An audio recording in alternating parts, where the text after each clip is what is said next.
Very good morning all of you. RBS degree college Meja Khas के online platform पे सभी छात्रों का हम हार्दिक स्वागत करते हैं।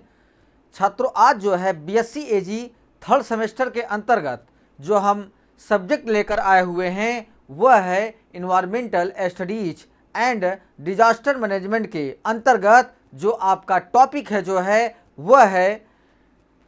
इन्वायरमेंटल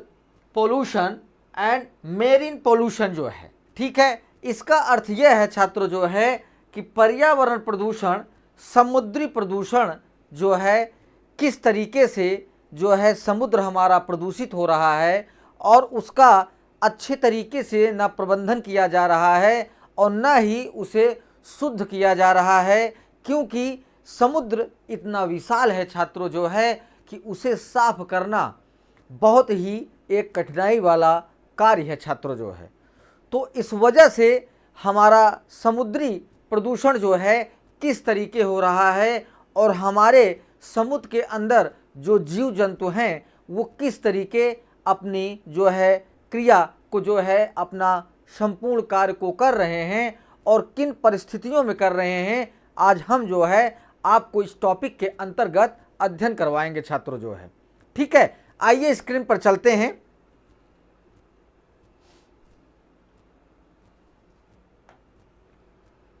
समुद्री प्रदूषण आपका छात्रों जो है, ठीक है, मेरीन पोल्यूशन जो है, जो हमारा एक तरीके से अगर देखा जाए कि समुद्री जो महासागर हैं, द्वीप हैं, ये जितने भी क्षेत्र हैं छात्रों जो है, यहाँ पे हमारे जो है थल सेना का पूरा जो है कार्य किया जाता है, जिसे जो है कठिनाई के समय जो है इस जगह को कई पोर्टों के द्वारा जो है एक पोर्ट बनाया गया है, जिस पर कई ऐसे शस्त्रागार जो बनाए गए हैं जो विषम परिस्थितियों में जो है युद्ध में कार्य और भाग लेते हैं छात्रों जो है। तो वहाँ पे किस तरीके प्रदूषण हो रहा है हम उसे आपको बतलाने चल रहे हैं छात्रों जो है। ठीक है, प्रदूषण, समुद्री प्रदूषण जो है तब होता है जब रसायन, कण, औद्योगिक, कृषि और रिहायशी कचरा जो है आक्रामक जीव महासागर में प्रवेश करते हैं और हानिकारक प्रभाव या संभवतः हानिकारक प्रभाव उत्पन्न करते रहते हैं। क्योंकि वजह यह है छात्रों जो है कि आज के समय जो है जितना ज़्यादा जो है अपशिष्ट पदार्थ जो है आपके शहरीकरण क्षेत्रों से निकल कर जा रहा है, उसमें से आधे से ज़्यादा जो है आपका समुद्र के अंदर, नदियों, सागरों में जो है कई ऐसे अपशिष्ट जो है मिलाए जा रहे हैं, जिसके कारण से जो है हमारा समुद्री जो है जल प्रदूषित हो रहा है छात्रों जो है। क्योंकि इसके द्वारा जो है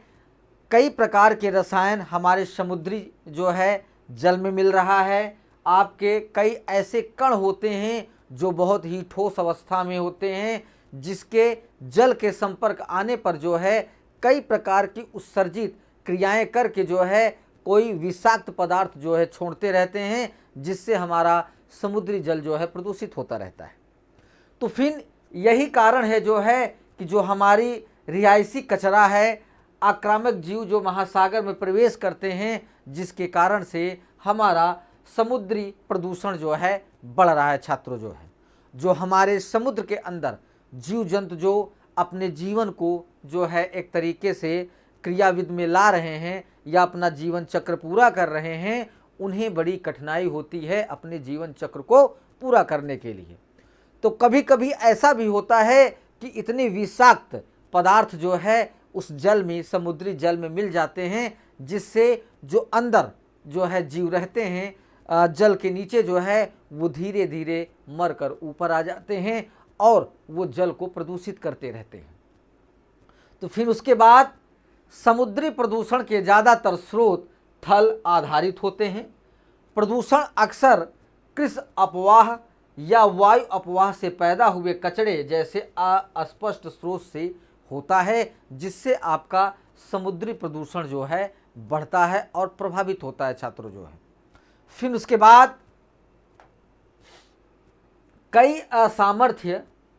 सामर्थ्य जो है जहरीले रसायन सूक्ष्म कणों से चिपक जाते हैं, जिनका सेवन प्लावक और नीतल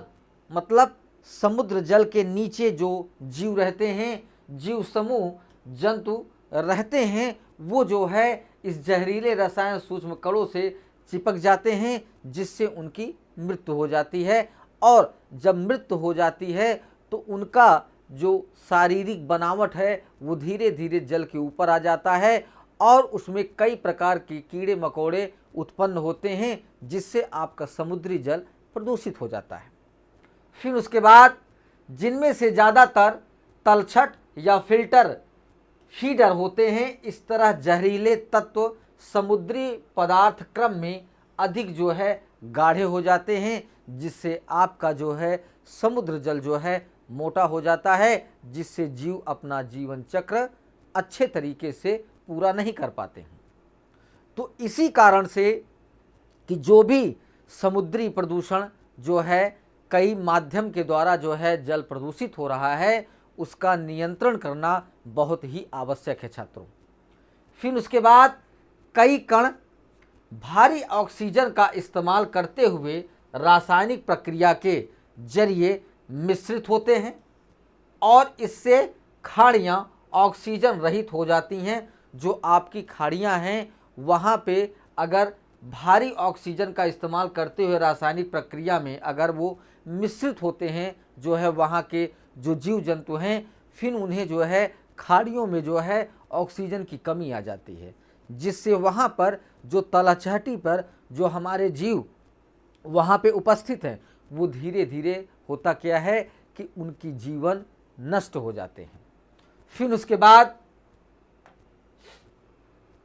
जब कीटनाशक समुद्री पारिस्थितिकी तंत्र में शामिल होते हैं तो वे समुद्री फूड वेब में बहुत जल्दी सोख लिए जाते हैं। मतलब जो आपके तलहटी में जो आपके कवक हैं या फंगस हैं या काई है, वो जो है आपके जो समुद्री जो पारिस्थितिकी तंत्र है वहाँ के कीटनाशक उसे फूड वेब को सोख कर जो है अपने में एब्जॉर्ब कर लेते हैं, उसे सांद्रित कर लेते हैं। फिर एक बार फूड वेब में शामिल होने पर ये कीटनाशक उत्परिवर्तन और बीमारियों को जो है अंजाम दे सकते हैं, क्योंकि अगर वो जहरीला पदार्थ वो सोख लेते हैं छात्रों जो है, तो फिर वो धीरे धीरे जो है वो प्रतिक्रिया करके उत्परिवर्तन और बीमारियों को अंजाम देते रहते हैं। ठीक है। फिर जहरीले धातुएं भी समुद्री फूड वेब में शामिल हो सकती हैं। ये ऊतकों, जीव रसायन व्यवहार प्रजनन में परिवर्तन ला सकती हैं और समुद्री जीवन के विकास को जो है दबा सकती हैं। मतलब कहने का अर्थ ये है कि जब अगर वो समुद्री जो जहरीले धातुएं हैं अगर वो फूड वेब में शामिल हो जाती हैं तो वहाँ पे जो हमारे जीव जंतु हैं वो कई जो है परिस्थितियों से गुजरते हैं। उन्हें जो है उनके व्यवहार में परिवर्तन हो जाएगा, उनके प्रजनन प्रक्रिया में परिवर्तन हो जाएगा और उनके जीवनचर्या में परिवर्तन हो जाएगा। तो जो है परिवर्तन होगा उसके कारण जो है जो आगामी उनकी जो पीढ़ियां होती हैं वो जो है सही संतुलित अवस्था में जो है आगे अपना विचरण नहीं कर पाएंगे। फिर उसके बाद प्रदूषण के रास्ते जो है समुद्री प्रदूषण पारिस्थितिकी तंत्र में प्रदूषण के रास्तों का वर्गीकरण और परीक्षण करने के लिए विभिन्न तरीके हैं। पेटिन एनडी लिखते हैं कि आमतौर पर महासागरों में प्रदूषण के 3 रास्ते हैं। पहला आपका है महासागर में कचरे का सीधा छोड़ा जाना, जो आपका समुद्री प्रदूषण को बढ़ाता है। फिर उसके बाद बारिश के कारण नदी नालों में अपवाह से और वातावरण में छोड़े गए प्रदूषण से भी जो है आपका समुद्री जल जो है प्रदूषित होता रहता है। क्योंकि ये 3 प्रक्रियाएं हैं। पहला हमने बताया छात्रों जो है कि महासागरों में कचरे का सीधा छोड़ा जाना, उसके द्वारा आपका समुद्री प्रदूषण बढ़ता है। फिर उसके बाद बारिशों के कारण नदी नालों में अपवाह के द्वारा जो है प्रदूषण जो है शामिल होता है, जल वहाँ का प्रदूषित होता है। फिर उसके बाद वातावरण में छोड़े गए प्रदूषकों के द्वारा भी जो है आपका जल प्रदूषित होता है छात्रों जो है, जिसके कारण से उसके अंदर जो जीव जंतु हमारे हैं वो बहुत बुरी तरीके प्रभावित होते हैं। फिर उसके बाद सीधा निस्सरण जो है, प्रदूषक नदियों और सागरों में शहरी नालों और औद्योगिक कचरे के निस्सरण से सीधे प्रवेश करते हैं। कभी कभी हानिकारक और जहरीले कचरे के रूप में भी जो है हमारे समुद्र के जल को जो है डायरेक्टली प्रदूषित करते हैं, क्योंकि कुछ ऐसे कारखाने हैं, औद्योगिक क्षेत्र हैं, जिन्हें जो है उस महासागर के समुद्री किनारे के जो है बॉर्डर पे बनाए गए हैं, और उनके जो अपशिष्ट जो है जल बाहर आते हैं वो डायरेक्टली आपके समुद्र में जो है जाके समुद्र के अंदर जो है उसको प्रदूषण को प्रभावित करते हैं और फैलाते हैं जो है। फिर उसके बाद अंदरूनी भागों में तांबे, सोने इत्यादि का खनन समुद्री प्रदूषण का एक और स्रोत है। ज़्यादातर प्रदूषण महज मिट्टी से होता है, क्योंकि आपके अंदरूनी जो समुद्र के अंदर जो आपका क्षेत्र होता है छात्रों, वहाँ पे तांबे और सोने इत्यादि का खनन होने पर जो है आपका समुद्री जल प्रदूषित होता है। फिर उसके बाद जो नदियों के साथ बहते हुए समुद्र में प्रवेश करती हैं, खनन के दौरान खनिजों के निस्सरण से कई समस्याएं जो है पैदा हो सकती हैं, क्योंकि कई जो है ऐसे जहरीले तत्व होते हैं जो आपके जो है वहाँ पे जो खनन प्रक्रिया में जो पदार्थ आप बाहर निकालते हैं वो पानी के संपर्क में रहता है, जल के संपर्क में रहता है, तो वहाँ से कुछ ऐसे टॉक्सिक विषाक्त पदार्थ होते हैं जो आपके जल में मिश्रित हो जाते हैं, और वहाँ पे जो जीव जंतु हमारे हैं वो प्रभावित होते रहते हैं। फिर उसके बाद आता है भूम अपवाह जो है। भूम अपवाह कृषि से सतह का अपवाह, साथ साथ शहरी अपवाह और सैकड़ों इमारतों, बंदरगाहों और खाड़ियों के निर्माण से हुआ अपवाह कार्बन, नाइट्रोजन, फास्फोरस और खनिजों से लदे कणों और मिट्टी के अपने साथ ले जाता है, जिसके कारण से आपका समुद्री जल जो है प्रदूषित होता है। क्योंकि कई ऐसी जगह हैं जहां जो है भूमि के द्वारा जो है कुछ ऐसे भी अपशिष्ट पदार्थ और कचड़े और जहरीले और कीटनाशक पदार्थ होते हैं जो जल के माध्यम से समुद्रों में जो है शामिल हो जाते हैं और प्रदूषण को बढ़ाते हैं। फिर उसके बाद इस पोषक तत्वों युक्त पानी से तटीय इलाकों में शैवाल, पादप, प्लावक पनप सकते हैं, जिन्हें एल्गल ब्लूमस कहा जाता है, और जो मौजूद ऑक्सीजन का इस्तेमाल कर ऑक्सीजन की कमी वाली स्थिति पैदा करने का सामर्थ्य रखते हैं। क्योंकि अगर आपके जो एल्गी बैलूम हैं ये भी जो है एक तरीके से ऑक्सीजन का शोषण करते हैं, मतलब अवशोषण करते हैं, तो जिसके कारण से आपके जो वहाँ पे जो पोषक तत्व होते हैं पानी तटीय इलाकों में, शैवाल उसे जो है सोख कर वहाँ पे ऑक्सीजन की कमी आ जाती है, जिसके कारण से वहाँ पे जीव जो है अच्छे तरीके से अपना जीवनचर्या को पूरा नहीं कर पाते हैं। फिर उसके बाद जहाज़ों द्वारा जो है प्रदूषण आपका छात्रों जो है, जहाज जलमार्गों और महासागरों को कई तरह से प्रदूषित करते हैं। तेल रिसाव के कई घातक नतीजे हो सकते हैं, क्योंकि वजह यह है छात्रों जो है कि जहाज़ों द्वारा जो प्रदूषण होता है, क्योंकि जहाज़ों के द्वारा कई ऐसे जो है तेल और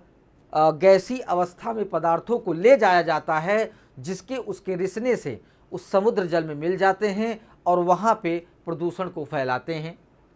फिर समुद्री जीवन के लिए जहरीला होने के साथ साथ पॉलीसाइक्लिक एरोमेटिक हाइड्रोकार्बन्स को कच्चे तेल में मौजूद होते हैं और साफ करना बहुत ही मुश्किल होता है, जो आपके समुद्री जो है प्रदूषण को प्रभावित करते हैं,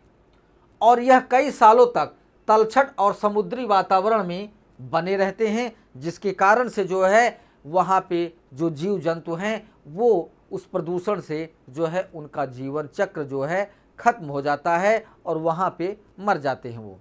तो इस वजह से जो है वहाँ पे समुद्री जो है प्रदूषण आपका जो है प्रभावित होता है। फिर उसके बाद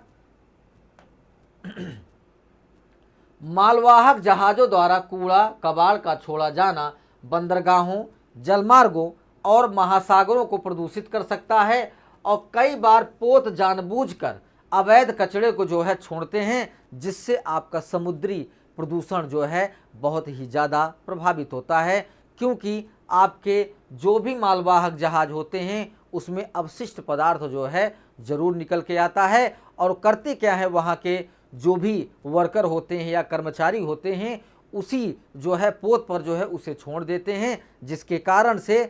पानी के कारण वो सड़ते हैं और फिर जाके समुद्री प्रदूषण को बढ़ावा और वृद्धि करते हैं। फिर आपका आता है वायुमंडलीय प्रदूषण। तो प्रदूषण के फैलाने का एक और जरिया है वातावरण। धूल, कूड़ा करकट, पॉलीथीन के लिफाफे हवा के साथ बहकर जमीन में समुद्री की ओर बढ़ते हैं, जिससे आपका समुद्री प्रदूषण जो है बहुत ही ज़्यादा वृद्धि करता है या आगे जो है प्रभावित करता है उसे। फिर आपका आता है गर्मियों के मौसम में उपोष्णकटिबंधीय कटक आकार में बढ़ता है और उपोष्णकटिबंधीय अटलांटिक से होते हुए उत्तर दिशा की ओर बढ़ता है और इस दौरान इस कटक की दक्षिणी परिधि के इर्द गिर्द बहने वाली सहारा से उठी धूल कैरिबियन और फ्लोरिडा की तरह जो है बहती है, जिसके कारण से आपका समुद्री जो है जल प्रदूषित होता रहता है। और कोरिया और जापान और उत्तरी प्रशांत से लेकर हवाई द्वीपों तक बहती हुई गोबी और टकलाकामन मरुस्थलों से उड़ने वाली धूल भी प्रदूषण का अहम कारण बनती हैं, जो आपका समुद्र जो है प्रदूषित होता रहता है। फिर आता है समुद्र तल में जो है खनन की प्रक्रिया जो है। समुद्र तल खनन खनिजों के खनन की एक अपेक्षाकृत एक नई तकनीक है जो समुद्र तल में अमल में लाई जाती हैं और तांबा, मैग्नीज और कोबाल्ट और जस्ता जैसी उत्कृष्ट धातुएं मौजूद होती हैं, जो समुद्री तल से जो है उसे खनन करके बाहर निकाला जाता है, जिससे आपका समुद्री जल प्रदूषित होता है। और उसमें कई ऐसे विषाक्त जो है जहरीले पदार्थ पाए जाते हैं जो आपके समुद्र के जल में मिल जाता है और वो प्रदूषण को बढ़ावा देता है। फिर इन भंडारों का खनन हाइड्रोलिक पंपों या फिर बकेट प्रणाली द्वारा किया जाता है, जिससे अयस्क को परिष्कृत करने के लिए जमीन पर जो है लाया जाता है, जिससे आपका समुद्री जल प्रदूषित होता रहता है। फिर उसके बाद अम्लीकरण जो है आता है आपका, जो समुद्र को जल को प्रदूषित करता है। मालदीव में किनारे के चट्टान के साथ द्वीप दुनिया भर की प्रवाल भित्तियों पर मर रही हैं। महासागरों के अम्लीकरण के संभावित परिणाम अभी पूरी तरह से ज्ञात नहीं हुई है। इस बात को लेकर चिंता जरूर है कि कैल्शियम कार्बोनेट से बने ढांचे आसानी से घुल सकते हैं, जिससे मूंगा, चट्टानें और साथ ही सीप द्वार मछलियों की घोंगा और सीप बनने की क्षमता जो है प्रभावित होती है। अगर छात्रों जो है मालदीव के किनारे और चट्टान के द्वीप के साथ जो है अगर आपका वहाँ पे अम्लीकरण है, तो वहाँ पे जो जीव जंतु का निर्माण होता है, मूंग की चट्टानें जो होती हैं उसके द्वारा सीप का निर्माण होता है, तो वहाँ पे अगर आपका समुद्री प्रदूषण है तो ये पूरी तरीके से प्रभावित होते हैं, जिसके कारण से इनका जीवन नष्ट हो जाता है। फिर उसके बाद महासागर और तटीय पारिस्थितिकी तंत्र वैश्विक कार्बन चक्र में अहम जो है भूमिका को निभाता है। फिर उसके बाद आता है यूट्रोफिकेशन जो है।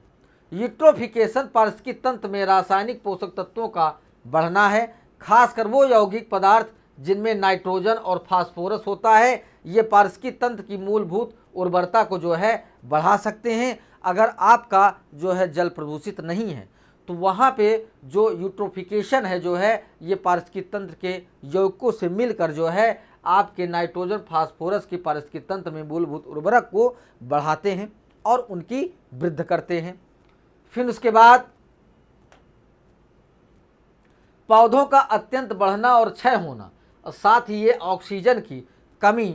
समेत पानी की गुणवत्ता कम करता है और इससे मछलियाँ दूसरे जलचर जीवों की संख्या जो है प्रभावित होती है, क्योंकि अगर आपके जो है तलहटी में अगर आपके जहरीले पदार्थ जो है शामिल हो गए हैं या उस स्रोत में चले गए हैं जो है, तो वहाँ पे आपके जो ऑक्सीजन की गुणवत्ता है, पानी की गुणवत्ता है, उसे कम हो जाएगी। और उसके बाद मछलियों की जो जलचर जीवों की संख्या है वो धीरे धीरे कम होती चली जाएगी छात्रों। फिर उसके बाद प्लास्टिक मलबा आपका आता है छात्रों। समुद्री मलबा मुख्यतः मानवों द्वारा फेंका गया कचरा है जो समुद्र में तैरता या झूलता रहता है। समुद्री मलबे का 80% हिस्सा प्लास्टिक होता है। एक ऐसा आवश्यक जो अवयव जो द्वितीय विश्व युद्ध के बाद बहुत ही तेजी से जमा हो रहा है। समुद्रों में मौजूद प्लास्टिक का वजन 100 मिलियन मैट्रिक टन के बराबर हो सकता है। क्योंकि आप भी छात्रों बहुत अच्छे तरीके जानते हैं कि जिस तरीके पॉलीथीन का प्रयोग हो रहा है, क्योंकि पॉलीथीन का उपयोग करने के बाद जो है उसे कहीं न कहीं वेस्ट या अपशिष्ट को जो है कहीं फेंका जा रहा है, जो जल के माध्यम, नदियों के माध्यम, सागरों के माध्यम से जो है वो समुद्रों में प्रवेश कर रहा है, जिसके कारण से जो है हमारे जो जलचर हैं उनकी जो है संख्या में कमी आ रही है और वो जो है अपने जीवन चक्र को अच्छे तरीके से पूरा नहीं कर पा रहे हैं, जिसके कारण से आपका समुद्री प्रदूषण को जो है बढ़ावा मिल रहा है और इसका सही जो है नियंत्रण और प्रबंधन नहीं कर पा रहे हैं, जिसके कारण से वहाँ पे समुद्र के अंदर जो जीव जंतु हमारे हैं वो इस प्रदूषण से बहुत ही ज़्यादा प्रभावित हो रही हैं छात्रों। ठीक है, यहाँ पे ये टॉपिक आपका समाप्त होता है। अगली टॉपिक के साथ उपस्थित होंगे। सभी छात्रों को धन्यवाद।